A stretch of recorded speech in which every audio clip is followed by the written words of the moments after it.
రాజశేఖర్ రెడ్డి ఆశయాల కోసమే కాంగ్రెస్ పార్టీలో చేరడం జరిగిందని ఏపీసీసీ చీఫ్ వైఎస్ షర్మిలారెడ్డి పేర్కొన్నారు. కడప జిల్లా ఇడుపులపాయ వైఎస్ఆర్ ఘాట్ వద్ద తన తండ్రి దివంగత మహానేత రాజశేఖర్ రెడ్డి సమాధి వద్ద ఏపీసీసీ చీఫ్ వైఎస్ షర్మిలారెడ్డి ఘనంగా నివాళులర్పించారు. అనంతరం ప్రత్యేక ప్రార్థనలు నిర్వహించారు. ఈ సందర్భంగా వైఎస్ షర్మిల మాట్లాడుతూ కాంగ్రెస్ పార్టీ సిద్ధాంతాలన్నా రాజశేఖర్ రెడ్డికి ప్రాణంతో సమానమన్నారు. కాంగ్రెస్ పార్టీ సిద్ధాంతాల కోసమే రాజశేఖర్ రెడ్డి ఎంత దూరమైనా వెళ్లేవారన్నారు. భారతదేశంలో రాజ్యాంగం అన్న పదానికి అసలు అర్థమే లేకుండా పోయిందన్నారు. కాంగ్రెస్ పార్టీ సిద్ధాంతాలు నిలబడాలి, భారతదేశానికి మంచి జరగాలి. ఆయన ఆశయాలు మొత్తం సిద్ధాంతాలనే ఉద్దేశంతోనే రాజశేఖర్ రెడ్డి బిడ్డ కాంగ్రెస్ పార్టీలో చేరడం జరిగిందన్నారు. సిద్ధాంతాల కోసం ఆఖరి వరకు నిలబడతానని తన తండ్రి కోరుకున్నట్లు కూడా రాహుల్ గాంధీని ప్రధానమంత్రి చేసేంత వరకు నా పోరాటంతో పాటు కాంగ్రెస్ పార్టీ నాయకుల పోరాటం కూడా ఆగదన్నారు. రాజశేఖర రెడ్డి గారి ఆశీర్వాదాలు తీసుకోవడానికి ఇక్కడికి రావడం జరిగింది.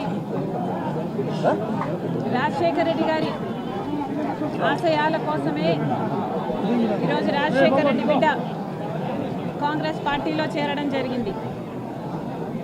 రాజశేఖర రెడ్డి గారికి కాంగ్రెస్ పార్టీ అన్నా, కాంగ్రెస్ పార్టీ సిద్ధాంతాలన్నా ప్రాణంతో సమానం.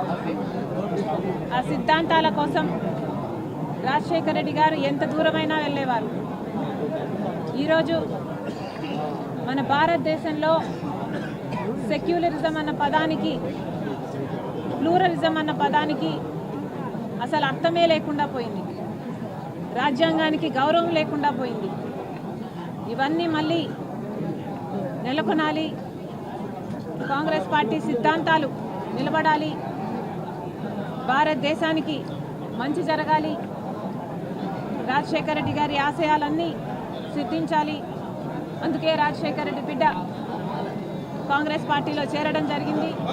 ఆ సిద్ధాంతాల కోసం ఆఖరి వరకు నిలబడతానని రాజశేఖర రెడ్డి గారి కోరుకున్నట్టుగా రాహుల్ గాంధీ గారిని ప్రధానమంత్రిని చేసేంత వరకు నా పోరాటమే కాదు, ఇక్కడ ఏ ఒక్కరి పోరాటం కూడా ఆగదని మరొకసారి ఈ సందర్భంగా మీ అందరికీ సంతోషంగా తెలియజేస్తున్నాం.